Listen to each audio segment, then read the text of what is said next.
Sport ora con il rugby, il 21 parte il campionato e il Mogliano ha grandi ambizioni. A Mogliano sperano di ripetere questa scena anche al termine del campionato 2014 di rugby, dopo la sorprendente vittoria della scorsa stagione. E quest'anno si riparte con lo stesso entusiasmo, lo sponsor di sempre Astoria Vini e un nuovo allenatore, Francesco Mazzariol, che ha preso il posto di Umberto Casellato. Età media della formazione 24 anni, come ha ricordato con orgoglio il presidente del Mogliano Rugby, Roberto Facchini. Sono arrivati molti giovani, l'età media è ulteriormente scesa, ma sono tutti ragazzi promettenti. Già oggi che facciamo appunto l'inaugurazione ne abbiamo 5 con la nazionale Under 20 via, quindi ci danno tranquillità, assolutamente.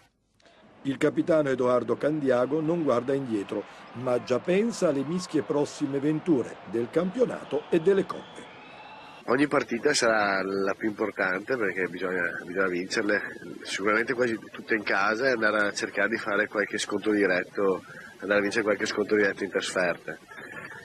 Sulle coppe, che comunque fisicamente sono impegnative, l'obiettivo è provare a vincere qualche partita di coppa, perché comunque per la società, per noi è una bella emozione, ben sapendo che il divario tra noi e le squadre che andiamo a affrontare è molto grande.